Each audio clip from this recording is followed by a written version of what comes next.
Cool. All right. So, you want to come sit here? All right, so I'm here with Zack. Zack is a friend of mine. We're teaching him Ableton today. He is a computer programmer, does Android apps and stuff like that. Yep. Super talented, but that's basically what we're going to be doing today is teaching Ableton to him mostly for the first time. So he has some exposure, like seeing me work in Ableton. He plays guitar and has some other musical background. Not too much theory or anything like that. So I'm going to be teaching him kind of as much as to get him functional in Ableton, and hopefully if you're in the same boat, that'll be useful. A lot of Ableton is kind of programming oriented, right? You can think about it as like signal flow and modular thoughts. So if you're a programmer or have ever thought about that or know what that's about, that's kind of where the instruction of this is going to be coming from, like the way it's going to be framed. Okay. So we're in Ableton. Ignore the stuff on the master for now, guys. It's mostly just so we can see the sound a little bit better. But the way Zack wants to learn is mostly by being hands-on, right? Like actually trying to do stuff. And I'm going to sort of help him figure that out along the way. So, no, you don't need to create a live set. We're in a set already. Okay. Yeah, so this would be like creating sets, not creating sets.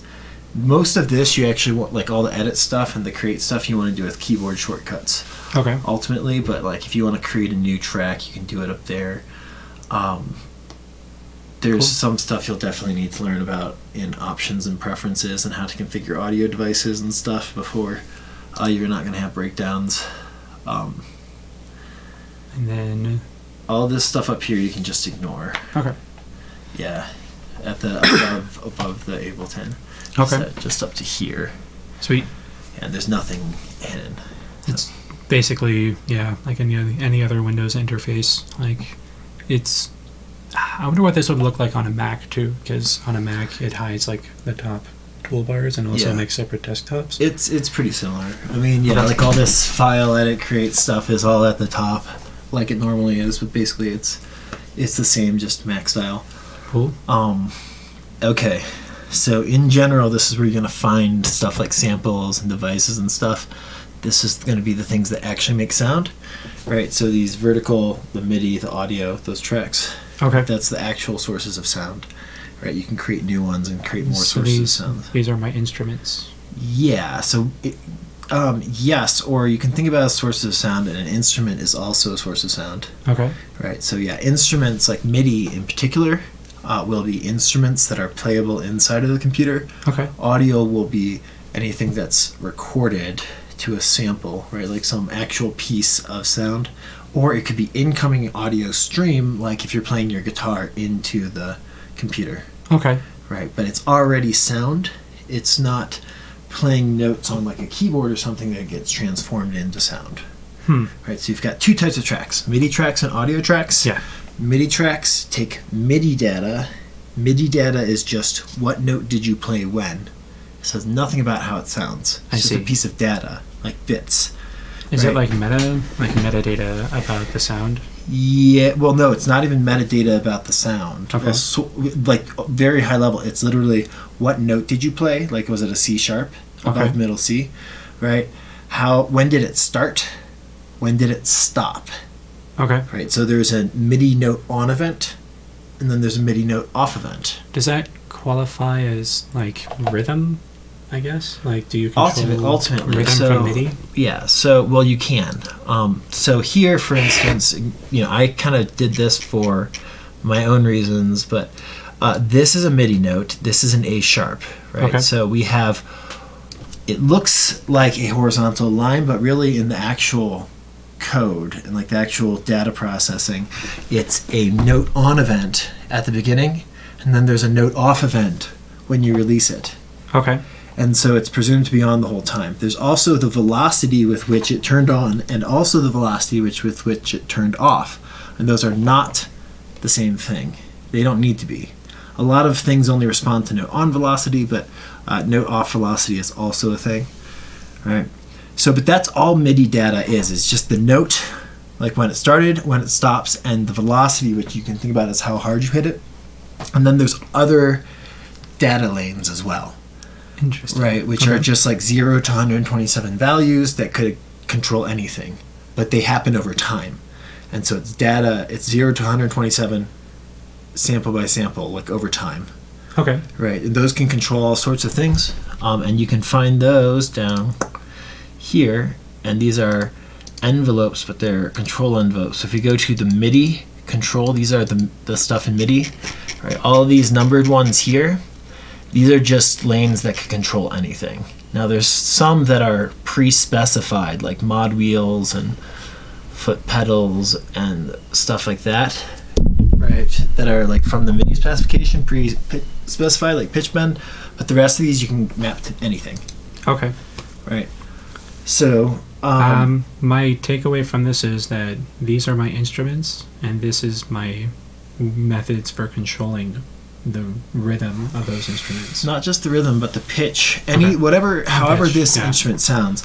But the point is, this data is independent from the way something actually sounds. Okay. And what you do is you use, like, an instrument from a fundamental level is something that transforms MIDI data into sound, audio I data. see. Okay. Right, so you feed it notes, right? You play like a piano or something, you're feeding notes into this instrument, and then it spits out whatever you played into it, like, but the way it sounds. I think sound was probably the best nomenclature. yeah, Like, sure. it'd be the most abstract, because notes can still refer to, like, a pitch, right? Like, you would still be controlling pitch from your MIDI, Sure, it whereas can, the but instrument yeah. would be giving you the sound, the effect, the raw effect, without the pitch and without the rhythm, which is seemingly controlled by MIDI. Yeah, so let's just give a real life example. Okay. We're just going to use a regular piano. This is on the Sphere. I love it. It's great. It's sounds fantastic, but it's pretty advanced. So if you're just getting started, don't worry about this. That's right. You can hear this.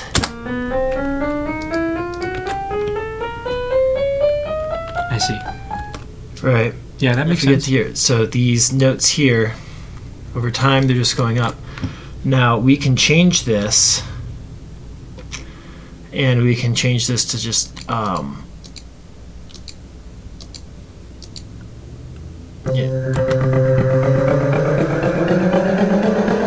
Neat. right, and it sounds completely different, right?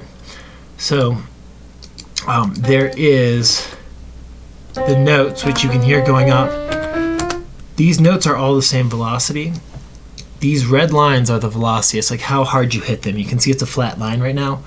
Okay. If we hit Control A, like everything in Windows, you can select all these. If you hold down Control, you can draw lines for all the selected notes, and it'll draw slants for the velocity.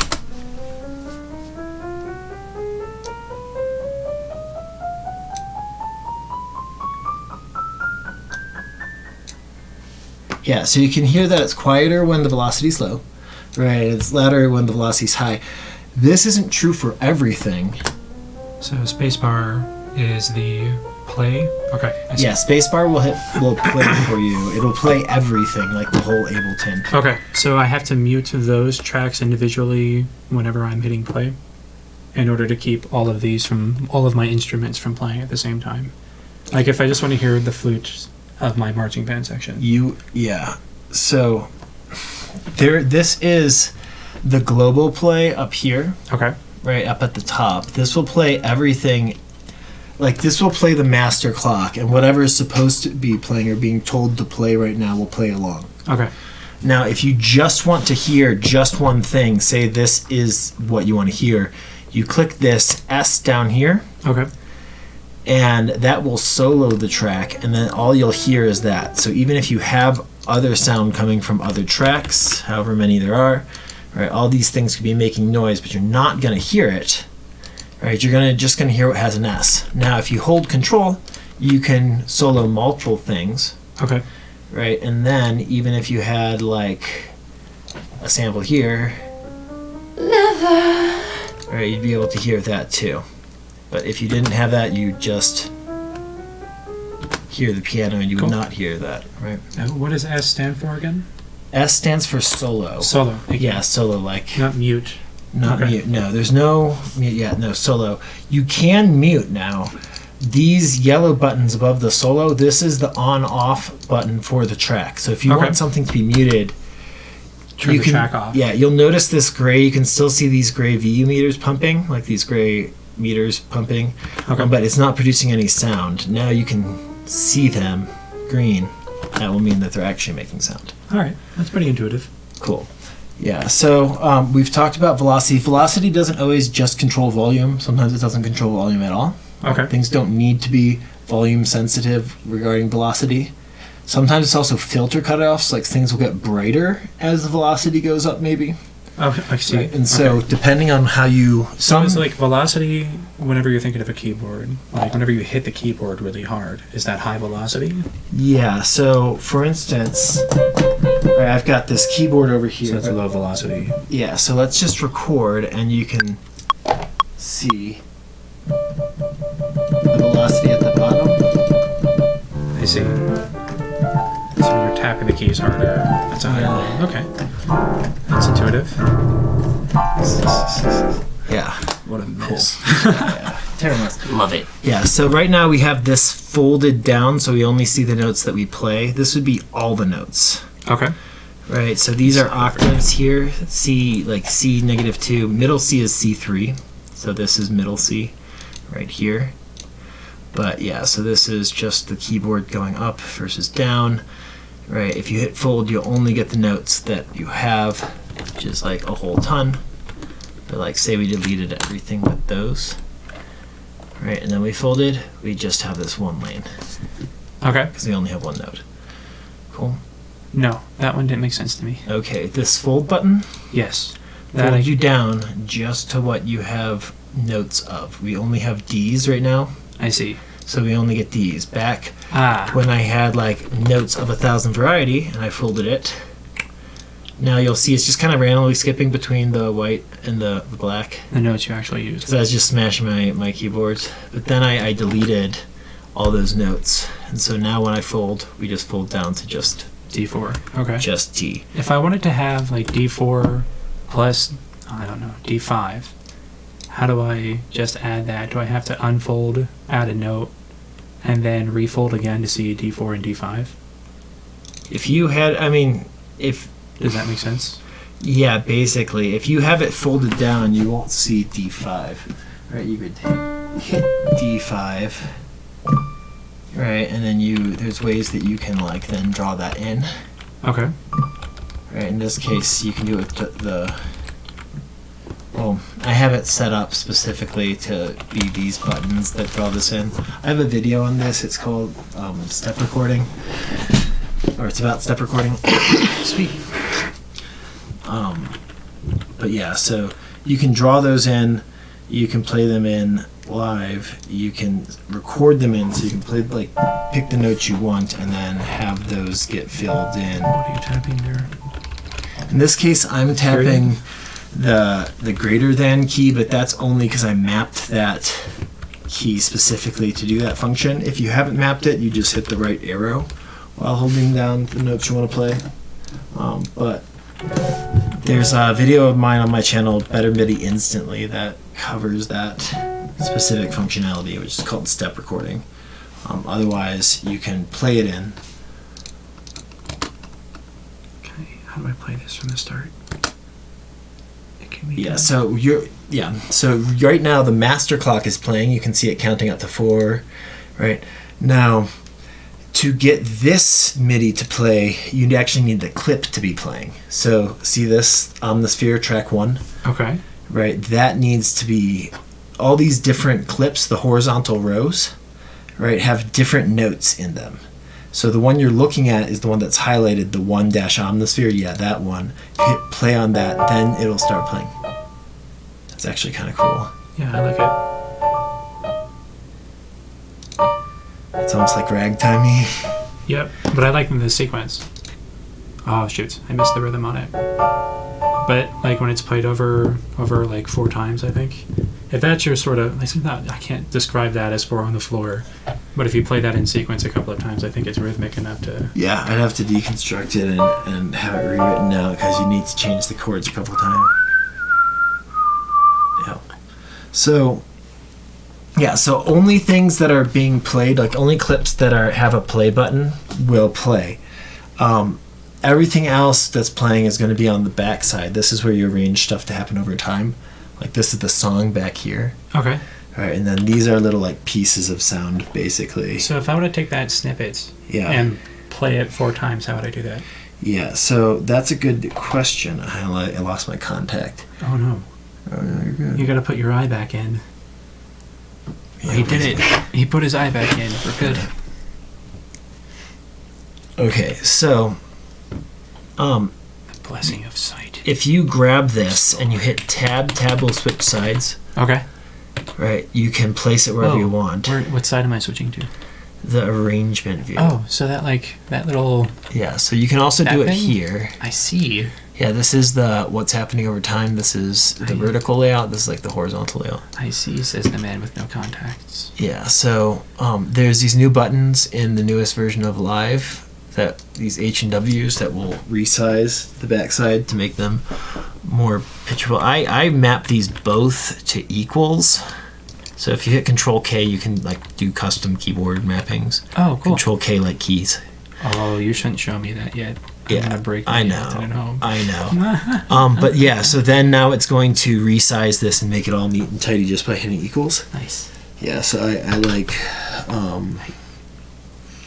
Is there like a master key binding list? There is, and there's ones you can get. So what we've done is we've thrown this on here, right? And we could zoom in, right? So we click at the top. See this? It's called time ruler. That's 17, 19. These are the bars, like bar 17, bar 19.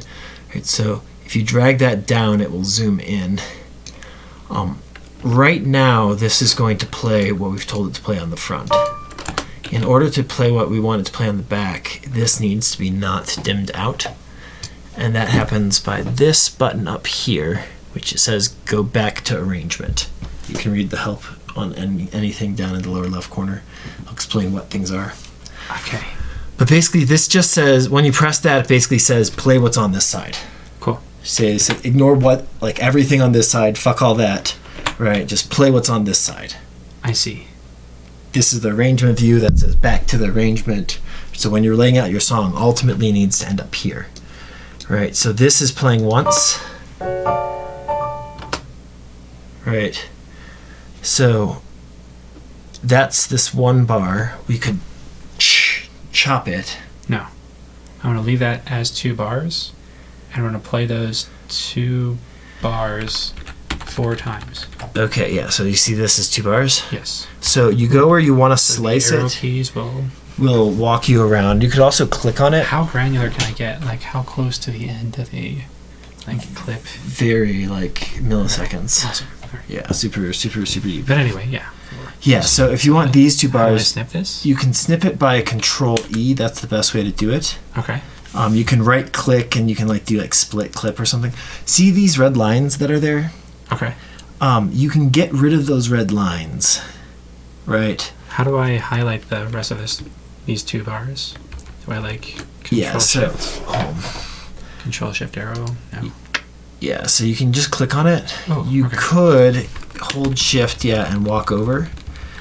Now, see how we're moving? We're moving eighths at a time. You can see in the lower right-hand corner of this whole thing, it says 1/8. So you can change that size. Control 1 will get more granular. Control 2 will get less granular. Right, so you can, if you want to select bigger pieces and stuff, now it's just gonna be a couple arrow clicks. Cool. Right, so yeah, you can change it's the grid size is what it's called.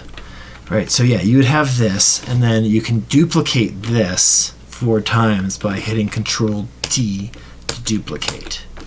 But hold on. Why doesn't that show anything? Yeah, now the reason it didn't do that is because what I actually duplicated was this red line.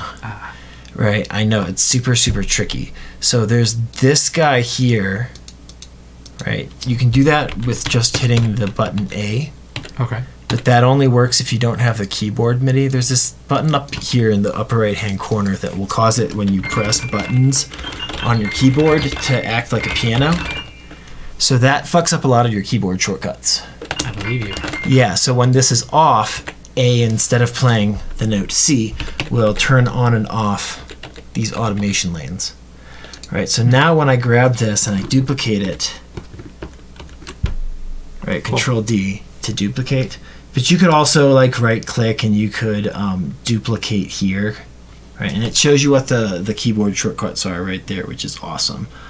But yeah, Control D is the fastest way. And so then you would have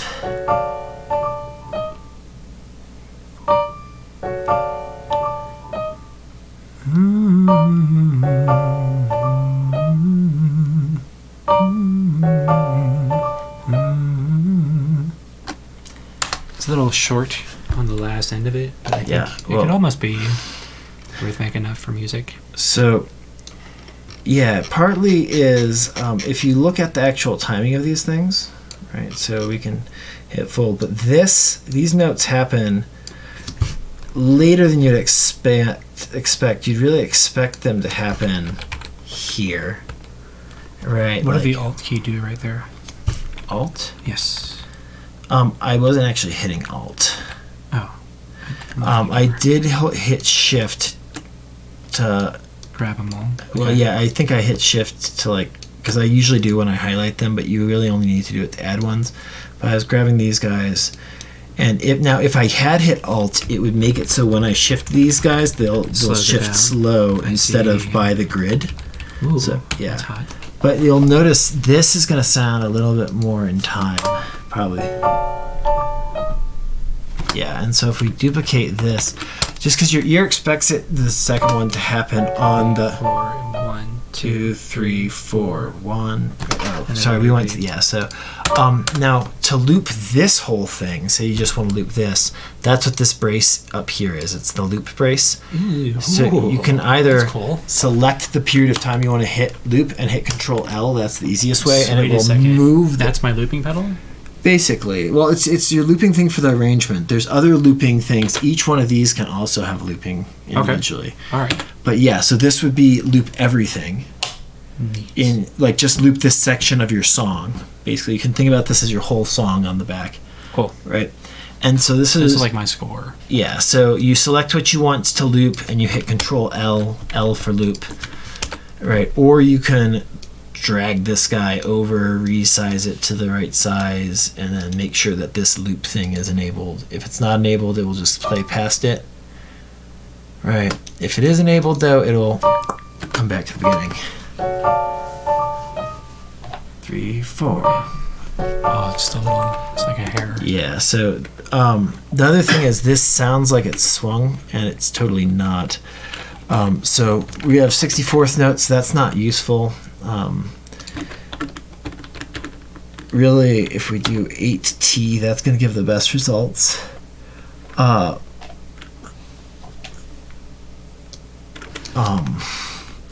But this has sort of a you know what I mean by a swung vibe? Yeah. Yeah, so this is probably going to basically I'm grabbing these and I'm putting it where it'd be swung. This still might be wrong.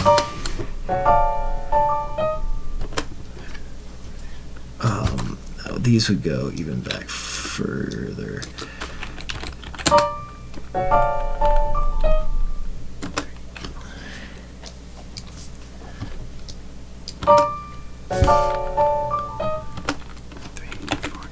Yeah, it's funny that we're trying to harvest this random shit that I just kind of. No, I think Yeah, that's fun. it works. Yeah, so one thing that kind of can help you see stuff is if you hit legato, it will extend the notes to the length of up to the next note. Ooh, I think I like that more. Yeah. So this one is.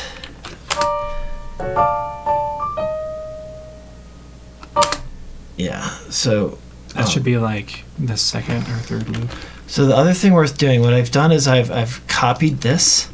We can undo some of these changes to get something that was close before we hit the legato button, and then we can paste what we copied, and so we didn't lose anything. Ooh.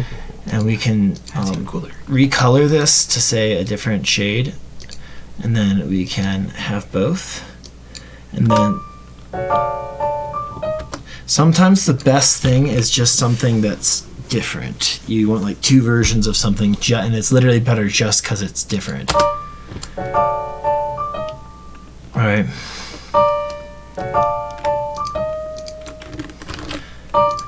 Alright. That's music to me. I can definitely work off of that like that. Yeah, and then we could add notes to it the last time. So there's these blue headphone icons all around, like right here is one, there's one over here. That means let me hear something. Alright, so in this case, this blue headphone icon means can I hear the notes as I touch them, as opposed to just when they're playing.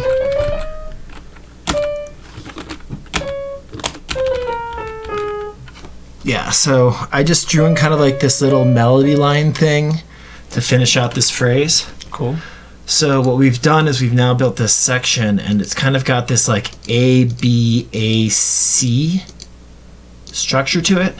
Right, and that's like a very good thing to have. Like if you're going to repeat something 4 times, it's usually better to do it in an A, B, A, C structure, right, where it's not fully repeated. All right, and so then we'd have...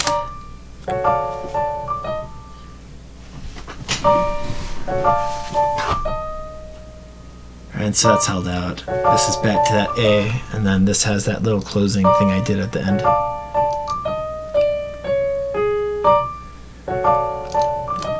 Maybe make this one short or something.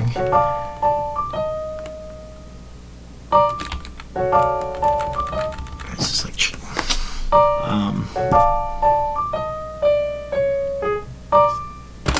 kind of thing. Cool.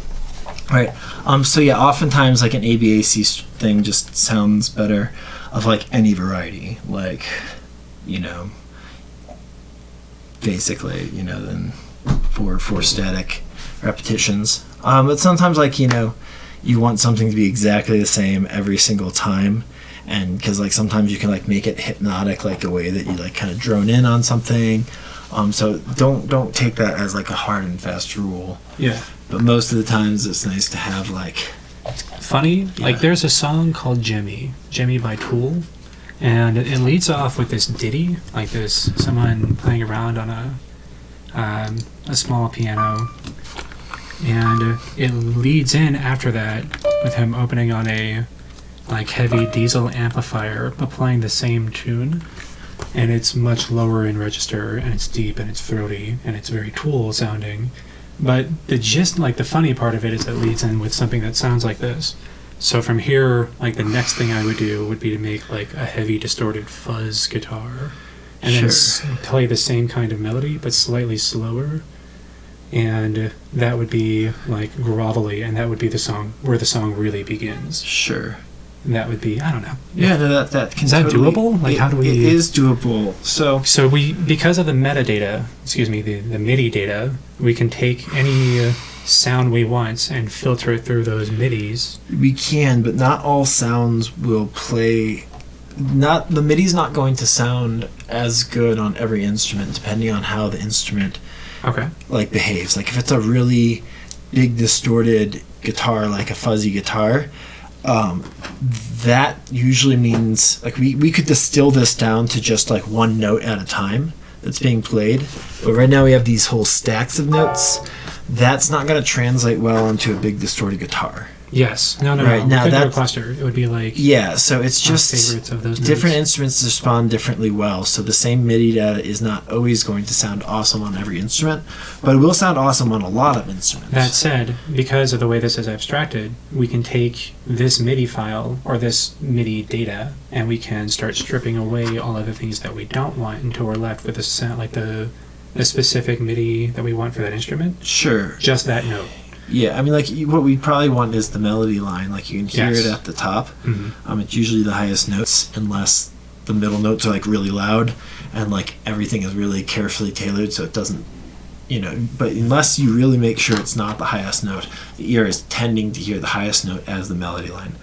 And, yeah, you could take that, put it on a lower instrument, And this would not be that difficult to do. Now, I bring this up because it's often not an effective writing strategy to just be like, okay, I'm going to do this, and then I'm going to do this, and then I'm going to do this, Okay. right? And get very specific ideas of what you're going to do next and how you expect it to turn out. Because a lot of times it's not as easy as you might think to accomplish those things, especially when you're a beginner. As you learn more skills and learn what you're able to do easily and what requires a lot of work, then you'll start making choices that are effective for what you're trying to achieve musically that are also easy to implement. Okay. Right now, in this case, getting a guitar line like that, we need some sort of source sound that sounds approximately like a guitar. Okay. And then we need to distort the fuck out of it, and we need to send the MIDI notes at it. Okay. Not super difficult. Right, so what we need is a new MIDI track, right? So we can take these, and then we can, or we could even, like you're saying how you want to do it like slower, we could even do it by ear. Sometimes, actually, Omnisphere is not a bad thing to find a distorted guitar with. Also, brief aside to the audience of his channel, Ev and I are going to see a Tool concert here in the near future. Yeah, that's gonna be awesome. So it behooves me to make a song that sounds like Tool. Thank you for indulging me. Yeah. Oh, you're good. So we can also listen to these and we can step record them in. Okay. So if you pick a period of time and hit Control-Shift-M, that's the quickest way to create a MIDI clip in there. Gotcha. M is the fastest way to make a MIDI clip. Control-M. Control-M, okay. So we need, like, the melody line goes da. Oops. Oh, well, let's get rid of that one.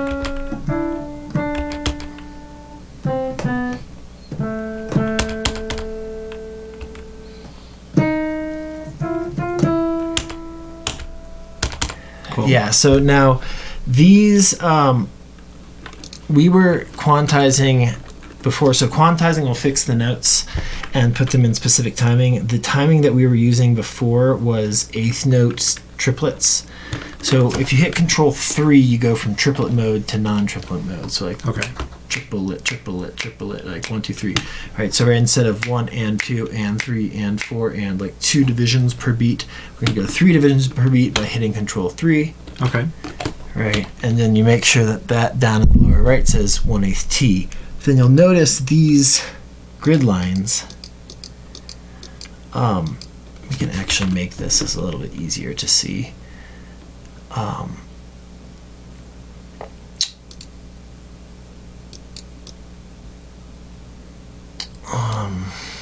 Okay. I can change my color hue preferences? Yeah, I do stuff that's easy on the eyes, which is it doesn't always have good contrast. This has a little bit better contrast. It'll be a little bit easier. I'm just used to using Darkula. Yeah, the other thing is I have flux on. So this will... Android Studio has a Darkula setting. It's amazing. Cool. So you can see these grid lines a little bit better now, hopefully. But we need to quantize to these grid lines. Now, the way you do that is you highlight the notes that you want to quantize. If you have no notes highlighted, it will quantize all of them. All right, so if we have no notes highlighted, when we quantize, it will quantize all of them. And you quantize by hitting Control-U. One more time, help me understand what quantizing is. Yeah, so see how these notes are changing timing? See how this moves over to the right? Yes. It is moving from the old regular eighth note timing to our new triplet eighth note timing right here. I see. So now the reason it's doing that is because we said we were quantizing to, I did Control-Shift-U to get to quantize settings. It's Control-U to quantize. You can also see these things in the right-click menu. Quantize settings. Awesome. But the keyboard shortcuts are better. But we're quantizing to the current grid, which is, we just changed, right? You could change this so that you're quantizing always to quarter notes or always to eighth notes. I see. Right. And we're just quantizing the beginning of the notes. We're going to do the beginning and the end. And we're doing 100%. So it's not just getting there, it's going all the way there. If we did less than 100%, it would get closer, but it wouldn't get all the way there. Okay. If we did 50% of the 50%, it would have gone halfway there. All right, and so it'll tighten things up. So say you're playing something in and you want to make it better but not perfect, you could like quantize 25% or something. Okay. All right, so if we do the beginning and the end, it's going to quantize. Right, you notice it also lengthened out, right? So here, right, it'll lengthen these. So now we've got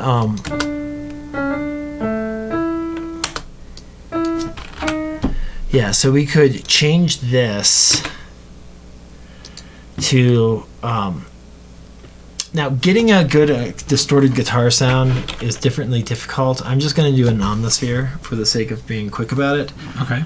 Because I know I can get one. I mean, anything, throaty. Yeah, like if we go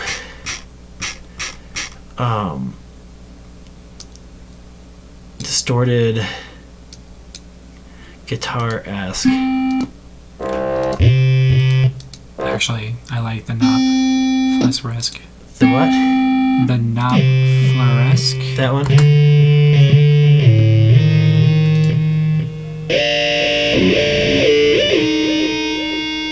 That's pretty good too. Yeah. Okay, let me do it. So, I mean, you can ultimately do whatever you want. The point is, we've distilled it down to just, these notes. We could make different versions of these where it's like, maybe we do want one where it's straightened out and it's not, where it's not bouncy. I like skipping. I think that, yeah. Right, because this one was all like skippy. Circusy. Well, Yes. But we could also straighten it out. Right, just like we could also, if we wanted, we could straighten this guy out the same way. Let me just make sure that our grid is at eighth notes as opposed to the triplet eighth notes. You'll notice that it straighten things, and then we can listen to this. I'm hitting the S over here to solo. There's this. Right. Okay. It's straightened out. It's not bouncing anymore. I see. Right. You can rename clips. Not as enticing that way. Yeah, for sure. Okay. But I see you're just using it as a reference. Yeah. And so this is what are called eighth swing. Right, so it's like swinging with eighth triplet notes, like triplet swing. They'll do like 8T for 8 triplets, so that's accurate. Right, so you can name things to sort of keep track of your life. That is the song you're working on. All right, so you can listen to these together. Hold Control. If you just click on one, it's going to switch which one. But if you hold Control, you can select multiple. I never really intended for these two to be playing together. Yeah. It was always like the second one that we made would be immediately following the first. Yeah, so you've got that. Yeah, so immediately following this ends here, and so then you just put it where you want it. Cool. That's Right. cool. Yeah. And then this is the Midi. And then so how do I just play this? I just do. Yeah. So yeah, you're gonna play from wherever you select. So you gotta point where you want to be. Okay. This is where I want to be. Yeah, and then you would hit space to start playing the whole thing. So Yes. and I can mess with this. Yes, and so that will mess with that clip and all of its looped iterations.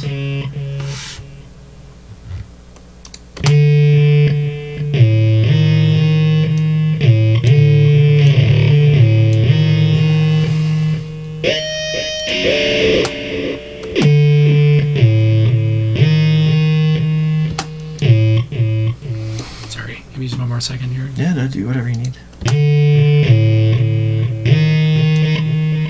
So right now your grid is on quarter note triplets, which is 3 every 2 beats. I like that just a little more than, because it sounds a little cluttered.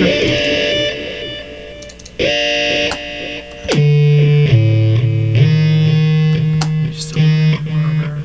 Bam. Just a little simpler, but. And then if I'm starting from here,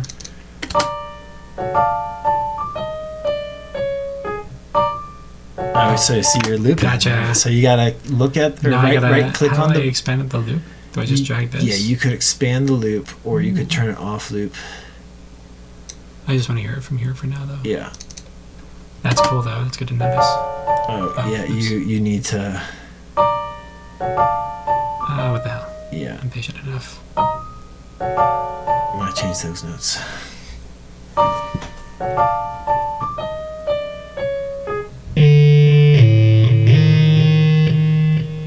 So that's, I don't know. That's kind of the way Jimmy starts off. That's kind of what I had in head. Sure. But it's simpler. Yeah, and we can get it more dirty and distorted. So there are, in the audio effects, there's amp simulations, and then cabinet sims are like, like cabinets, like speaker cabinets, like pieces of wood, like literally. Nice. Okay. But they soften the sound and they help you shape the timbre. So wait, can I get like an orange speaker? Yeah, so say you want to have this bass amp. Okay. Right. There you can, but I can't. There's models that are similar to them, and I could bring them up in like Rock Rack, or like there's other amp simulating software that we could use for sure. But let's stick with the Ableton ones for right now, since you'll have all those. Right.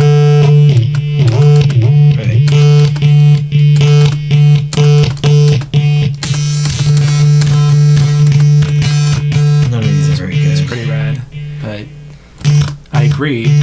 It's just the the amount of options you have at your disposal there. Yeah, so like I have Guitar Rig, for instance. Guitar Rig, is that modeled on like an existing? There are orange. Okay, so basically there are amps. Okay. And Citrus is an orange. It even looks like one. Yeah. Gotcha.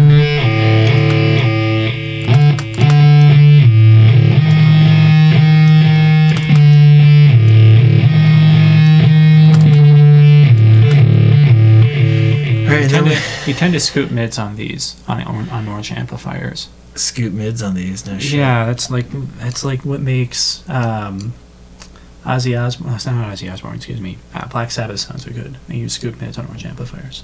Interesting, but like going into them, or because it's interesting. This one doesn't have it's got bass and treble, so this would be scooping mids, relativistically speaking. Yeah.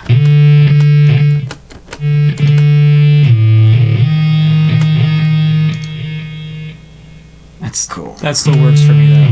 Like whatever that sound is. Yeah. Yes. Although, kind of want to minimize some of the tonal complexity. Yeah.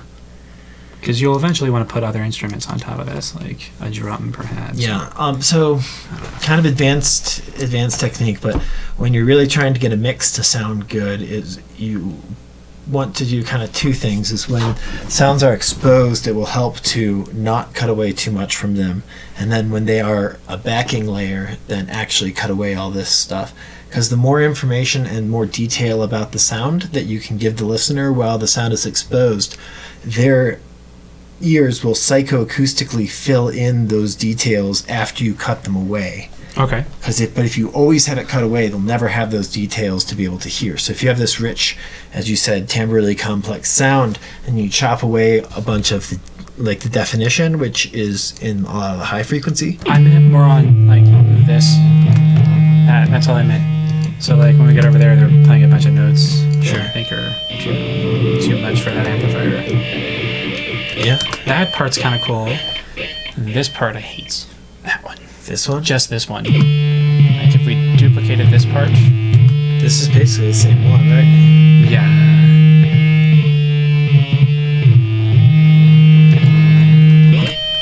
Thank you. Yeah, that's all I needed. Sure.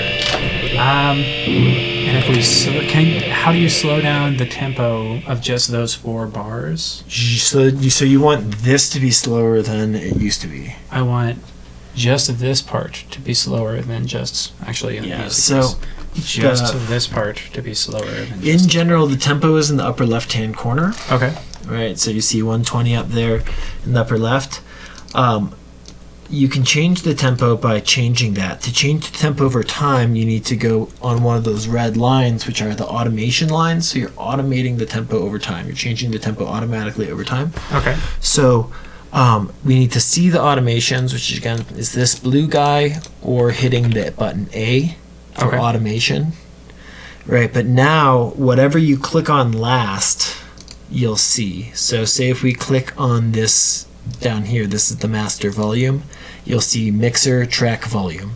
Okay. If we click on tempo, on the master track, this is what we're actually hearing, you'll see mixer song tempo.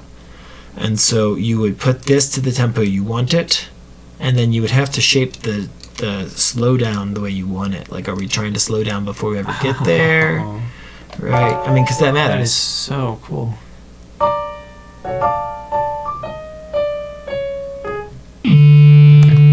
Let's slow down a lot so you can hear. And if you hold Alt, you can bend these curves. Ooh. Okay. So. Alright,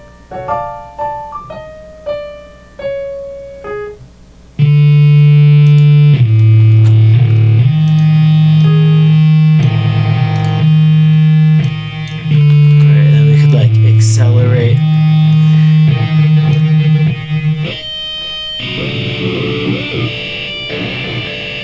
So these little two dots here, this is the metronome.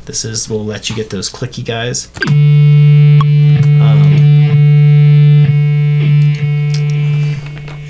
This is the metronome volume. We should be able to hear it.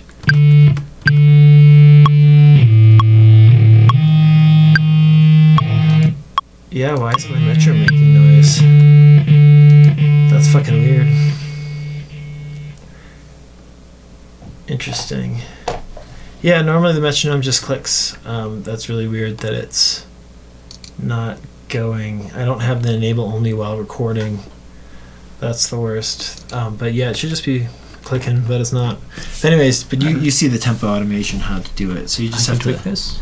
Yes, so hold Alt to change the bend, and Shift you can drag the whole curve up and down.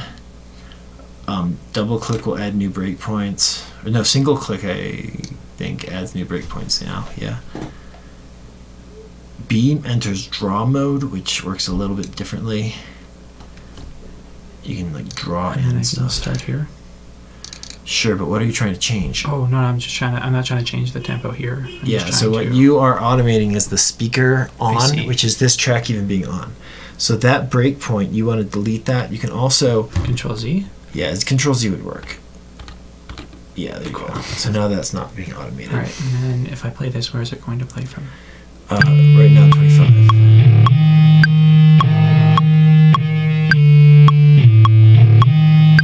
can see the tempo there up in the left. So I'm putting 6 right now. All right, so if I want to start from here, how do I do that? You can either click up there, see that speaker, that means you play. Yeah, or that will also work, and you can hit space now.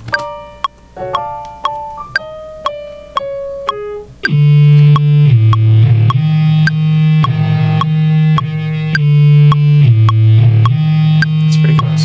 Yeah, that's kind of what I had in mind. Cool. Okay, so we have covered some bits about MIDI.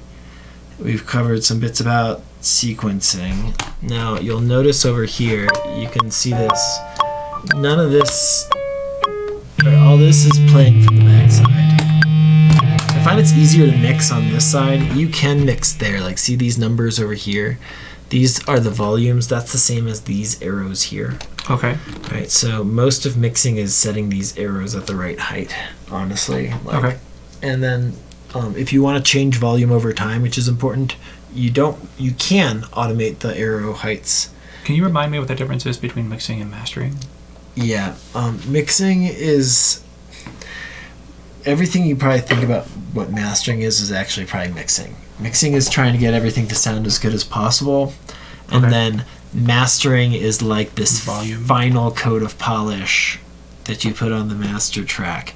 All right, so mixing is like everything that you do everywhere in your whole track before it gets to that master track, and then the mastering is what you do on that track when everything's already been combined just into the left-right channel, the stereo channel. That makes sense. Yeah. And then that's just like, you can't get a bad track to sound good from mastering. Your track should already sound pretty freaking good before you master it. And then mastering it will make it sound excellent. There's a joke in there, like a BDSM joke. Probably. I'm not gonna go for it.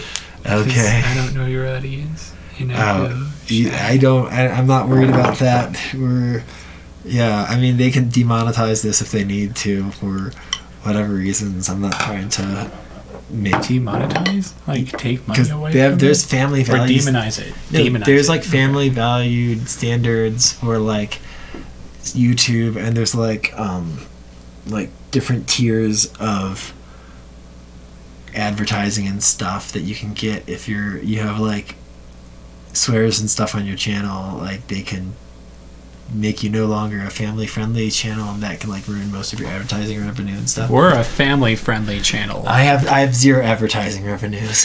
Oh, good. Yeah, so don't worry about that. You work for a living. Yeah, I know.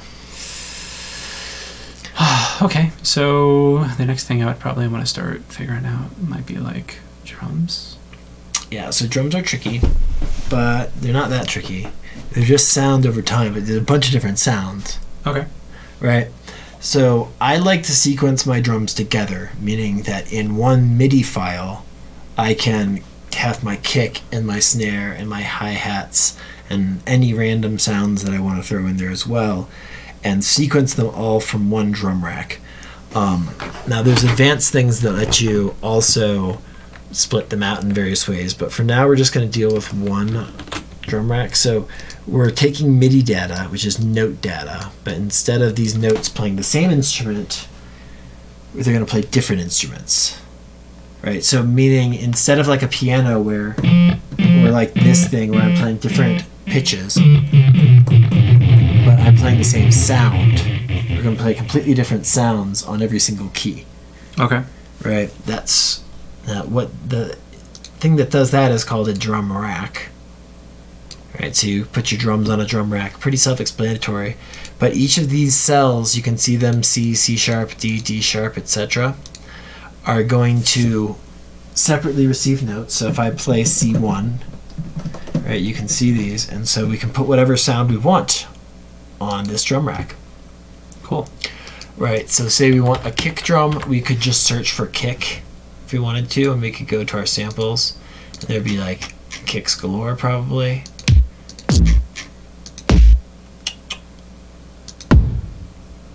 Oh, because my Q out was 3/4. There we go. And that's also why my metronome wasn't working. Cool. So you could, the easiest way, and this isn't the best way, but the easiest way is just find a kick you like and you throw it down in C1. Now, if you hover over these guys, right, and you look at the bottom of the screen, it will say GM suggestion, electric snare. That's because I'm hovering over E1. This one says bass drum 2. These are from the general MIDI specification, which is something you want to learn about ultimately, but it's like the official note for a kick drum is C1. Like the standardized note, like notes, like D1 is supposed to be an acoustic snare. D sharp 1 is supposed to be a hand clap, right? It tells you down there, right? So if you do put your sounds in accordance to this, then you can get MIDI patterns that other people have made, and then just plug and play them. Yeah, I see. Okay. Because there's a standard. Customize them. Yeah. So because there is a standard, okay, and there's a lot of MIDI patterns available that adhere to this standard. So if you put a kick here, right, and you put a snare. Sure. Here and we'll put this snare here. This is also a snare. It was like an electric snare. This is an acoustic one. Right. These are toms. This is a hi-hat. Right. So if we put like a. Do you have anything like a cowbell? Sure. Bells go a little bit higher, I think, in terms of the actual MIDI specification, but for sure. Like this is a crash cymbal, but the point is we could go and grab some Midi. Right, so we could get it of any variety you wanted, even like metal and stuff. Right, Latin, jungle. I mean, I've got this. Most people won't have this, but I can give it to you. But grooves, right? So, just in case you're in. Yeah, so this also wants an open hat.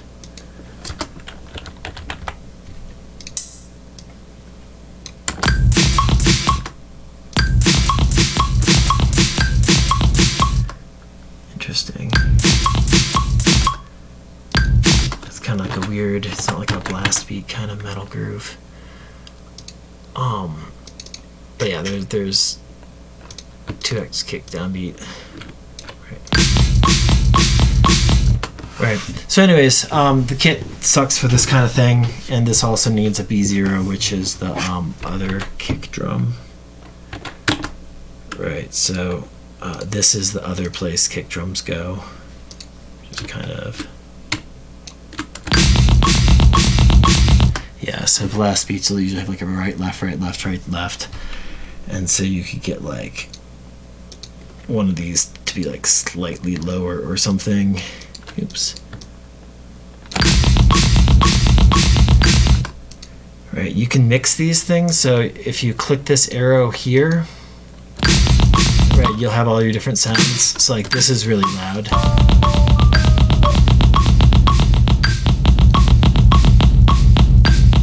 You can hear it slow down now. Right, from the tempo automation. Okay. From how fast it was before. Yeah, so this is your other, or your second kick, first kick. Right, and then you can hear it slow down. But I can just do like one kick at a time, right? Yeah, you can do whatever you want. I just grabbed some random metal. That's just how that comes? Like they come with like a... That's what metal kicks are like. It's called a blast beat, where they do these constant like 16th note rolls. So if I just kick. want to test it out, it's going to do that for every file. If you just want a basic drum beat, they're like I can. If Yes, I'm imagining like every time I click on one of those files, it would just go boop or crash or whatever. Yeah. No, it goes. So check it. So you've got this hi-hat ride up here. These snares coming in every now and then. Right.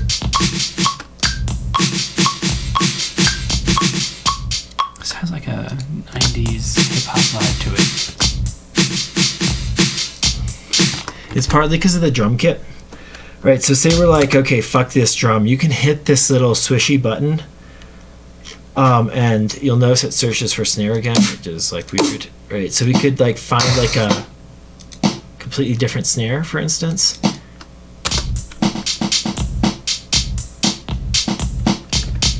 I like that pattern. Right. Where did the pattern come from? Yeah, so I have a bunch of drum MIDI, but you can download this stuff online.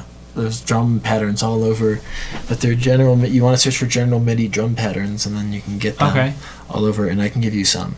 It's not very big. Like all of my, like I've got thousands of MIDI files. Do you tend to find like a drum pattern that you like first, and then build on top of the drum pattern?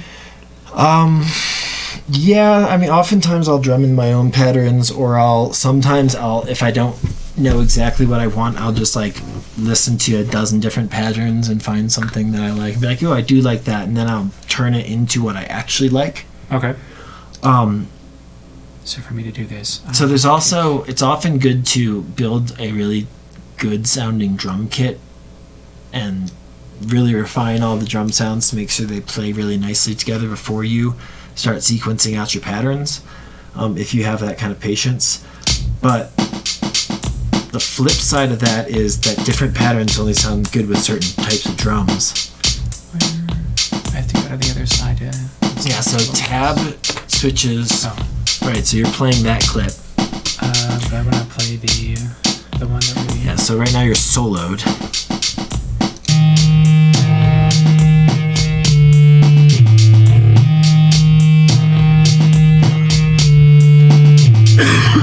So that's the tempo automation. You can see it changing.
Okay. Hit tab again? Hit tab again. Yeah, so you find where you want it to get played. And right there.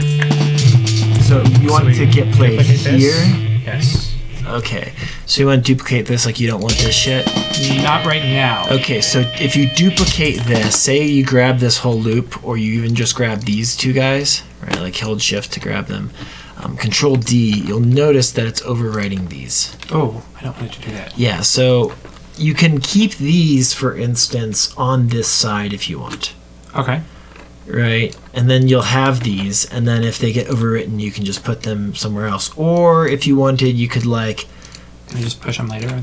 Yeah, throw them like way over like here or something. That's nice. Right, so you know, highlight these guys. Yeah, be careful because it's very easy to draw on envelope or automation envelopes that you don't mean to.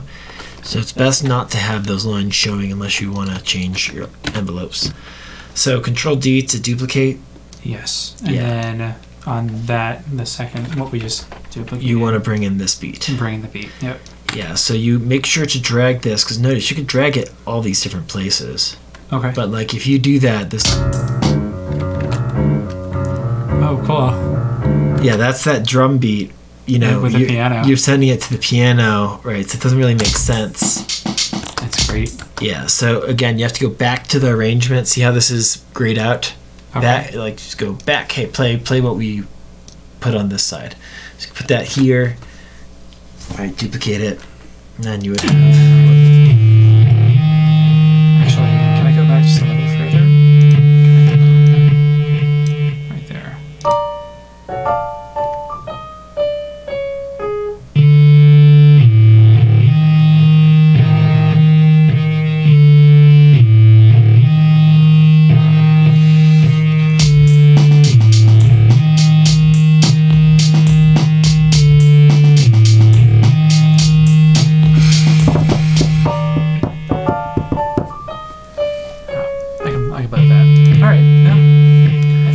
Musical to me. Yeah, it's totally musical.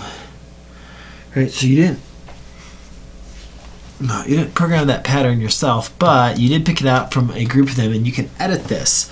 Right, so this was actually drummed in by a drummer, I think. You can see how like some of these aren't right on the grid, which is fine. Like you don't need them to be on the grid, but if you wanted, like we could make them more grid-like. So say we wanted to like. Right, then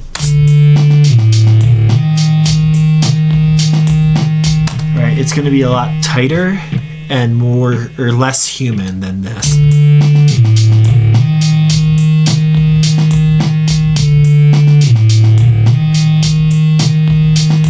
Right, this is much more squared off. Yeah. And like perfect timing. Which I'm still kind of digging. Yeah, no, it's fine. In fact, you could came together pretty well. Yeah, for sure. I love the fact that, like, all right. The other thing, like in programming, we talk about object-oriented programming and like polymorphism and inheritance and abstraction and all these things. But in this case, abstraction's like super useful. Like the fact that I can rip out all of the rhythm and all of the notes and be like, oh, all right, I want to see what this sounds like on a piano, and how it's just mind-boggling that makes so many different things come up. And you can do other things. So you can do processing on each one of these chains. Like say this, you could MIDI effects will let you take notes and do different things to notes. Like in this case, an arpeggiator will repeat them and move through them in patterns. So you could like, you know, so now these one notes are becoming, right, so if we hit legato, we can stretch them out, and then, right, or we could take all these, shorten them down, and make them all like, this long. Right, this rate at which it's going, we could change this. Right, so there's a couple ways to do it. This is what's called automation, but this synced rate, I'm gonna hit plus here, but this is gonna put this in its own lane. But we could then change these. Right, so this was really fast, like 120 notes.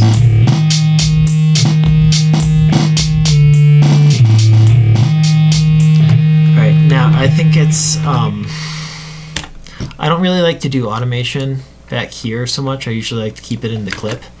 Once a clip is back here though, you can't do that. So what I mean by that is here, if like on the front side, if a clip is on the front side and you look at the automation, right? The front side is again the vertical bars, right? Yeah, the session side. You can see the automations that we drew in here a little bit. Right, it's just easier for me to automate down here than it is on this back side. This doesn't, you can't see the notes. It doesn't really make as much sense. So you can put modulation, which is like a relativistic change. Right, so you're changing parameters. You can put modulation here, but then like,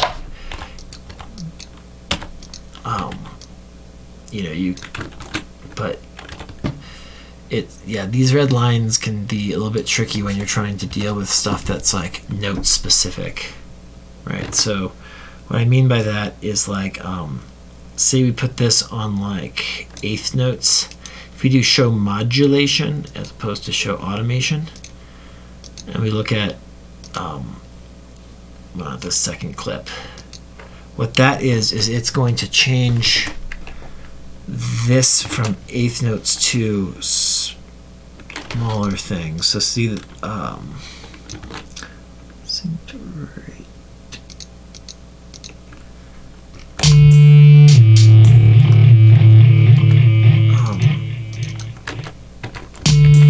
so do you see this synced rate, this blue line? It's how that's moving around that black line now.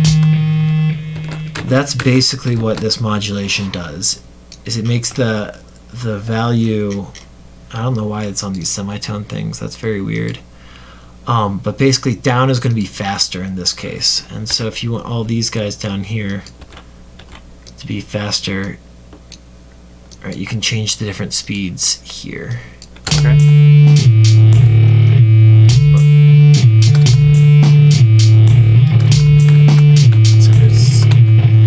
So it's kind of acting weird. Normally it would just be a percent value. It's always a percent value. For some reason this is not right now.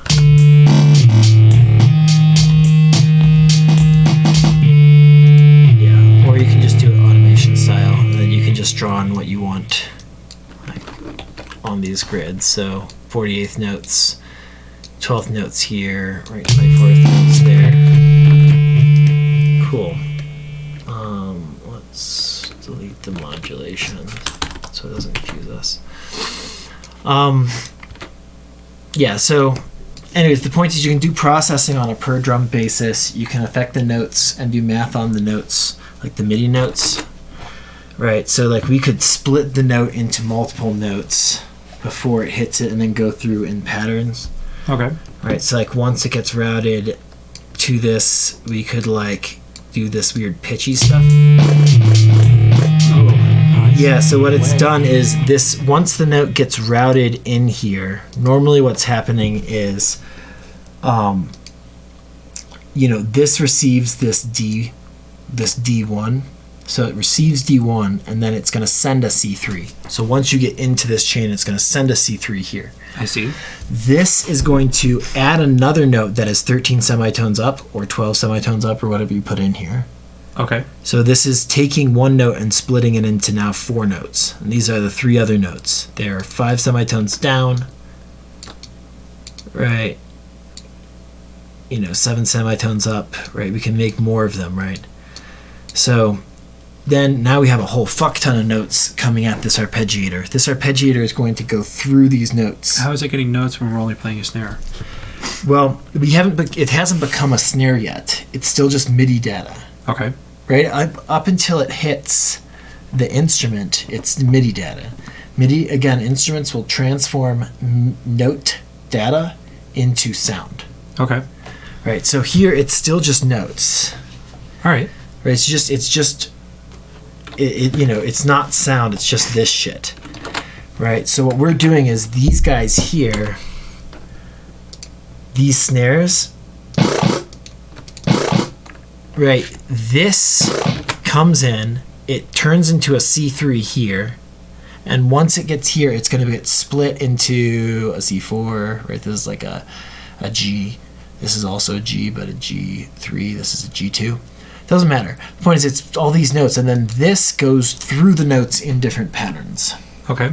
So what we've done is we've taken one note, we split it into a bunch of notes, and now we're going through this in different patterns. We could change the pattern. We go like we go through. See how it's going down in pitch now? Yeah. As opposed to up in pitch. What happens when you have it on random? When you have it on random, so there's random once and there's random other. Random. And then there's random. Random, it will just keep going to random ones. Random other is like after it plays this one, it'll go to a different note. Always. But it might go right back to the same note, back and forth and back and forth. And then random once will play through everything. We'll play through each one exactly once before it repeats. Okay. Right, and you can see here, you can say how many times will it repeat through. If you just did once, then no matter how long,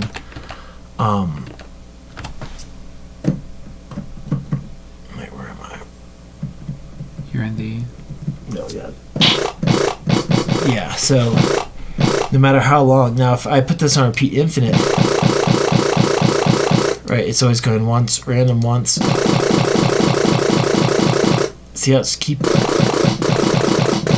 each time I play, it's going to change the order, but the order will stay the same per note. Right.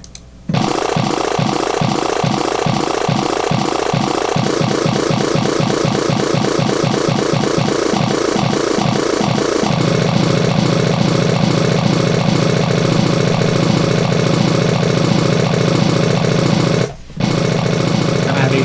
Yeah. Cool. This is phasing through the pattern, so it's like, oh, instead of starting at note 1, let's start at note 2, or note 3, or note 4. Okay. Or let's start back 1 in the loop. Alright, so say you want to start. Right.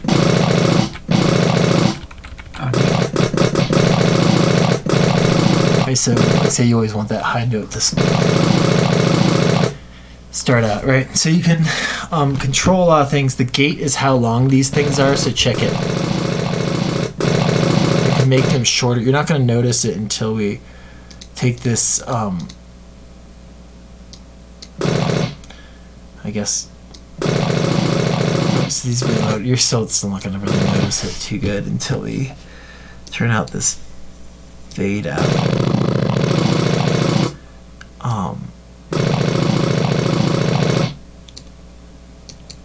Because it only has one voice on it, so it's basically overwriting the old note each time, so it's not really going to sound different. But this is basically how long the individual notes are. Okay. Right. That kind of makes sense.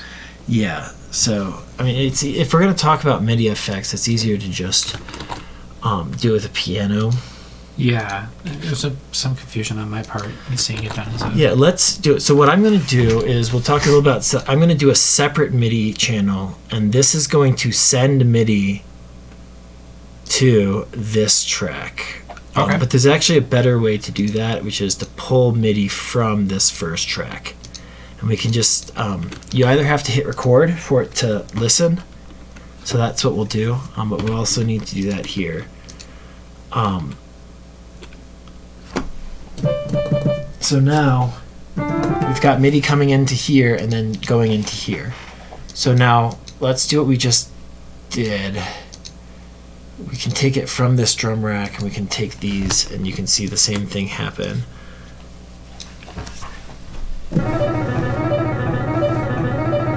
Right. Cool.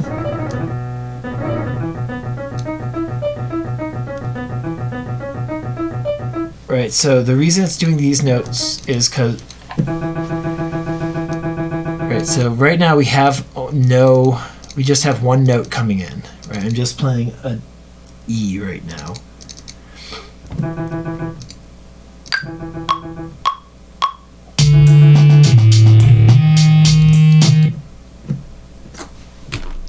Here. Right, so you can see it automatically coming in, right? Now, if we add these,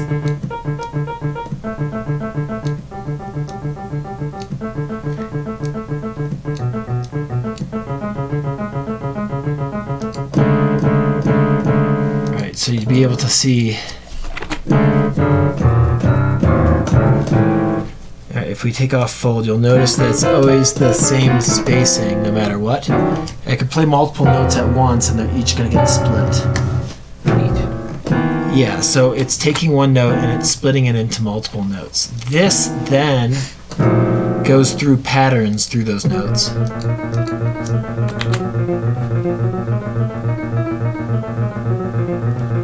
Right? Cool. And then we could then in turn take those and split them if we wanted.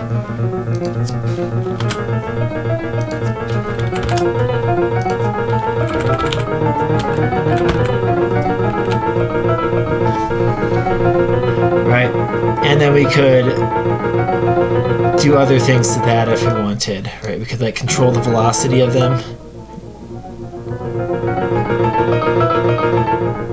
Right. We could even automate this over time, right? So we could record this in. Right, so this is all I'm doing is I'm just holding a single note. Right. And we'll make this long. Say we make this like 8 bars long or something. What we could do is we could automate this in, right, and control the velocity over time, right, and like draw in some pattern or something like that. Like say we like this, we could duplicate this in. Maybe in the new Ableton you can like bend and skew these things, so you can like tilt the whole thing upwards by the corners. Oh, that's really cool. Yeah, so like that it's getting on average steeper. Yeah, so now, yeah, if we record this, you'll be able to see the output of all this.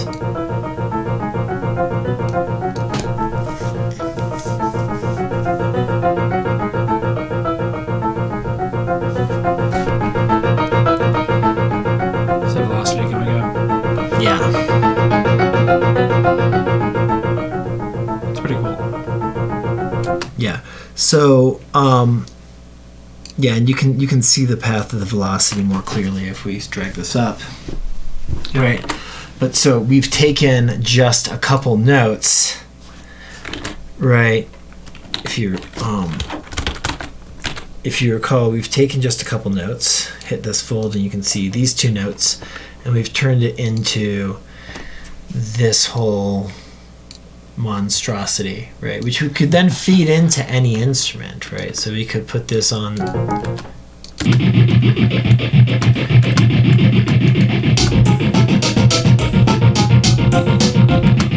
Right. Not saying it sounds good, just saying that it can be done. Yeah, it's cool. Yeah, so we could put it in something more plucky, but like, you know, more useful. I like Echo Soundworks' plucks. Coda has some really nice ones. But do some like mallet kind of thing.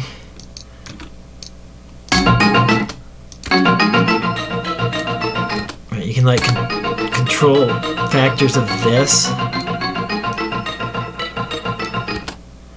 Right, like the effects and filters, like this reverb, like.